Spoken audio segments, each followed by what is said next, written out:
আসসালামু আলাইকুম। আপনারা দেখছেন সিবিএন টিভি ইউএস এর সংবাদ বুলেটিনের সাথে আছি আমি আইনাল হক। শুরুতেই এসেনশিয়াল হোম কেয়ার সংবাদ শিরোনাম।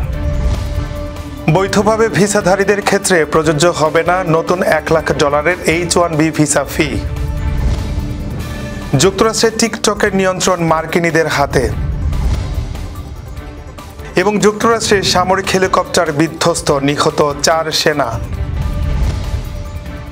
শুনছিলেন এসেনশিয়াল হোম কেয়ার সংবাদ শিরোনাম। এবার বিস্তারিত। যুক্তরাষ্ট্রের দক্ষ কর্মী ভিসা বা H-1B ভিসার জন্য নতুন $1 লাখ ফি আরোপ করা হয়েছে। হোয়াইট হাউসে জানিয়েছে এটি 21 সেপ্টেম্বর 2025 থেকে কার্যকর হবে। তবে ইতিমধ্যে বৈধভাবে H-1B ভিসাধারীদের ক্ষেত্রে নতুন ফি প্রযোজ্য হবে না। নতুন ফি শুধুমাত্র পরবর্তী লটারি আবেদনের সময় দিতে হবে এবং এটি বার্ষিক নয়, এককালীন ফি। যারা বর্তমানে যুক্তরাষ্ট্রের বাইরে আছেন তাদের দেশে প্রবেশের সময় এই ফি দিতে হবে না। প্রেসিডেন্ট ডোনাল্ড ট্রাম্প জানিয়েছেন নতুন ফি মার্কিন কর্মীদের জন্য সমান প্রতিযোগিতার পরিবেশ নিশ্চিত করার উদ্দেশ্যে আরোপ করা হয়েছে। বড় প্রযুক্তি ও বিনিয়োগ প্রতিষ্ঠানগুলো তাদের H-1B ভিসাধারী কর্মীদের সতর্ক করেছে এবং আন্তর্জাতিক ভ্রমণে সাবধান থাকার পরামর্শ দিয়েছে। ভারতের আইটি শিল্প সংগঠন নেসকম জানিয়েছে নতুন ফি ভারতের প্রযুক্তি কোম্পানির বৈশ্বিক কার্যক্রমে প্রভাব ফেলতে পারে। যুক্তরাষ্ট্রে H-1B ভিসাধারী আইটি কর্মীদের সংখ্যা বর্তমানে 65% পৌঁছেছে। হোয়াইট হাউস আশা করছে নতুন ফি ও মজুরি নীতি দেশীয় কর্মীদের জন্য আরও সুবিচার নিশ্চিত করবে। যুক্তরাষ্ট্রে টিকটকের অ্যালগোরিদম ও মার্কিন কার্যক্রম এখন মার্কিন কোম্পানি ওরাকলের নিয়ন্ত্রণে যাবে। হোয়াইট হাউসে জানিয়েছে টিকটকের মার্কিন পরিচালনা পর্ষদের 7 সদস্যের মধ্যে 6 মার্কিন নাগরিক থাকবেন। হোয়াইট হাউসের প্রেস সেক্রেটারি ক্যারোলিন লেভিট বলেছেন আগামী কয়েকদিনের মধ্যে চুক্তি স্বাক্ষর হতে পারে। প্রেসিডেন্ট ডোনাল্ড ট্রাম্প জানিয়েছেন চীনের প্রেসিডেন্ট শি জিনপিংয়ের সঙ্গে ফোন আলাপে চুক্তি অনুমোদন হয়েছে। তবে বেইজিং থেকে আনুষ্ঠানিক নিশ্চয়তা এখনও পাওয়া যায়নি।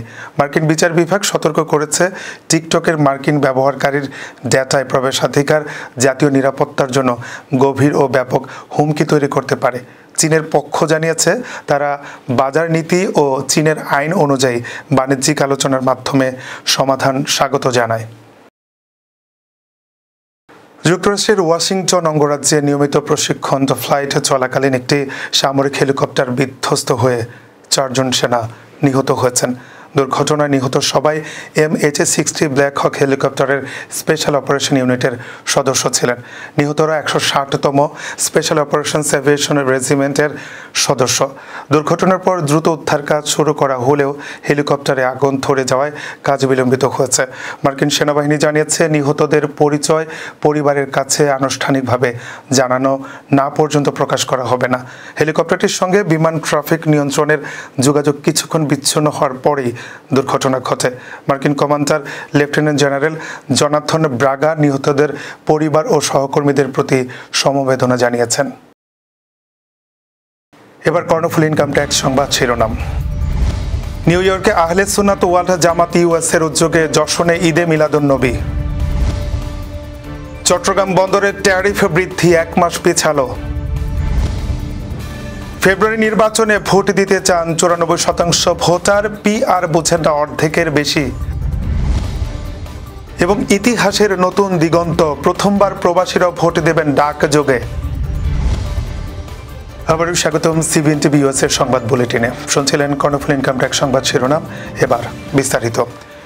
নিউ ইয়র্কে ধর্মীয় ভাবগাম্ভীর্যের মধ্য দিয়ে অনুষ্ঠিত হয়েছে যশনে ঈদে মিলাদুন্নবী সাল্লাল্লাহু আলাইহি ওয়াসাল্লাম মাহফিল।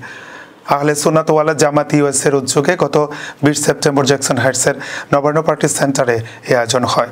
প্রবাসী বাংলাদেশি মুসল্লি, আলেম উলামা ও কমিউনিটির গণ্যমান্য ব্যক্তিবর্গ এতে অংশ নেন। মাহফিলে মহানবী হযরত মুহাম্মদ সাল্লাল্লাহু আলাইহি ওয়াসাল্লামের জীবনী, আদর্শ ও মানব কল্যাণে তার অবদান তুলে ধরা হয়। মাহফিল শেষে বিশ্ব মুসলিম উম্মার শান্তি, সুখ, সমৃদ্ধি এবং প্রবাসী বাংলাদেশিদের কল্যাণ কামনা করে বিশেষ মোনাজাত করা হয়। অনুষ্ঠানে ধর্মীয় সম্প্রীতি ও সামাজিক বন্ধন দৃঢ় করার উপরও গুরুত্ব আরোপ করা হয়। চট্টগ্রাম বন্দরে ট্যারিফ বৃদ্ধির সিদ্ধান্ত আরও 1 মাস পিছানো হয়েছে বলে জানিয়েছেন নৌ উপদেষ্টা এম শাখাওয়াত হোসেন। গতকাল চট্টগ্রাম বন্দর অডিটোরিয়ামে অর্থ মন্ত্রণালয়ের ERD কর্তৃক আয়োজিত কাস্টমস ও বন্দর ব্যবস্থাপনায় বিদ্যমান সমস্যা ভবিষ্যৎ করণীয় নির্ধারণ আয়োজিত কর্মশালা শেষে এই সিদ্ধান্তের কথা জানান তিনি। কর্মশালায় চট্টগ্রাম বন্দর ও কাস্টমসের নানা সমস্যা সমাধান ও সম্ভাবনা নিয়ে কথা বলেন অর্থ মন্ত্রণালয়ের দায়িত্বপ্রাপ্ত প্রধান উপদেষ্টার বিশেষ সহকারী ডক্টর আনিসুজ্জামান চৌধুরী, নৌপরিবহন মন্ত্রণালয়ের সিনিয়র সচিব, জাতীয় রাজস্ব বোর্ড ও বন্দর চেয়ারম্যান সহ বিভিন্ন ব্যবসায়িক সংগঠনের নেতৃবৃন্দ।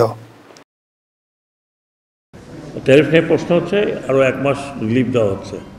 এটা চেয়ারম্যানের সাথে কথা হয়েছে, chairman has agreed. Actually, chairman has told me, suggested me, I agreed যে আমরা আরও 1 মাস পিছিয়ে দেব, যাতে আপনারা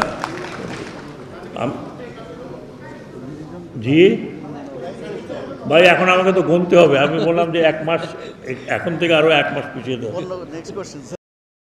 আগামী বছরের ত্রয়োদশ জাতীয় সংসদ নির্বাচন সামনে রেখে ভোটারদের মধ্যে ব্যাপক আগ্রহের চিত্র উঠে এসেছে এক জরিপে।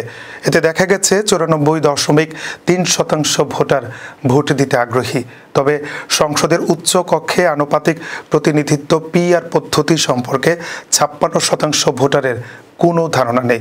রোববার সকালে পরামর্শক প্রতিষ্ঠান ইনোভেশন কনসাল্টিংয়ের জনগণের নির্বাচন ভাবনা শীর্ষক জরিপে এ তথ্য পাওয়া যায়। 2 থেকে 15 সেপ্টেম্বর পর্যন্ত দেশের 10,413 জন ভোটারের মধ্যে এ জরিপ চালানো হয়। জরিপে দেখা যায় 86.5% উত্তরদাতা ফেব্রুয়ারিতে নির্বাচন চান। 69.9% মনে করেন একটি নিরপেক্ষ অন্তর্বর্তীকালীন সরকারি নির্বাচন পরিচালনায় সক্ষম। একই সঙ্গে 77.5% জানিয়েছেন তারা নির্ভয়ে ভোট দিতে পারবেন। তবে 56% উত্তরদাতা বলেছেন গত 6 মাসে চাঁদাবাজি বেড়েছে এবং আইনশৃঙ্খলা পরিস্থিতি উদ্বেগজনক। পিআর পদ্ধতি সম্পর্কে নবীন প্রজন্ম প্রবীণদের তুলনায় বেশি সচেতন হলেও নির্বাচনী সময়ে প্রশাসনের নিরপেক্ষতা নিয়ে জেনজি প্রজন্মের আস্থা তুলনামূলকভাবে কম। বাংলাদেশের ইতিহাসে প্রথমবারের মতো প্রবাসীরা দেশের জাতীয় নির্বাচনে ডাকযোগে ভোট দিতে পারবেন। নির্বাচন কমিশন প্রবাসীদের জন্য চালু করেছে নতুন ডিজিটাল পদ্ধতি পোস্টাল ভোট বিডি। এর মাধ্যমে বিদেশে থাকা ভোটাররা out of country voting mobile অ্যাপে নিবন্ধন করে ভোট দিতে পারবেন। রেজিস্ট্রেশনের জন্য অ্যাপে এনআইডি ও পাসপোর্টের তথ্য জমা দিতে হবে। যাচাইয়ের জন্য থাকবে ফেস রিকগনিশন ও লাইভনেস টেস্ট। এরপর নির্দিষ্ট সময়ে ভোটারের ঠিকানায় ডাকযোগে পাঠানো হবে ব্যালট পেপার। ভোট দেওয়ার পর সেটি আবার ডাকযোগে ইসির ঠিকানায় ফেরত পাঠাতে হবে। ইসি জানিয়েছে ভোটের গোপনীয়তা রক্ষা ও সময় মতো ব্যালট পৌঁছানো নিশ্চিত করা হবে। কমিশনের আশা প্রবাসীদের এই উদ্যোগ বাংলাদেশের গণতান্ত্রিক অংশগ্রহণে নতুন মাত্রা যোগ করবে। অ্যাপ ডাউনলোড ও বিস্তারিত তথ্য পাওয়া যাবে ইসির ওয়েবসাইট, অফিসিয়াল ফেসবুক পেজ ও ইউটিউব চ্যানেলে। রোববার লন্ডনে বাংলাদেশ হাই কমিশন এই সংক্রান্ত বিজ্ঞপ্তি প্রকাশ করে। পরে প্রধান উপদেষ্টার প্রেস সচিব শফিকুল আলম তার ভেরিফাইড ফেসবুক অ্যাকাউন্টে বিজ্ঞপ্তিটি শেয়ার করেন। দর্শক, এই ছিল সিবিএন টিভি ইউসির সংবাদ বুলেটিনে। শেষ করছি। পরবর্তী বুলেটিন দেখার আমন্ত্রণ জানিয়ে এতক্ষণ সাথে থাকার জন্য ধন্যবাদ সবাইকে।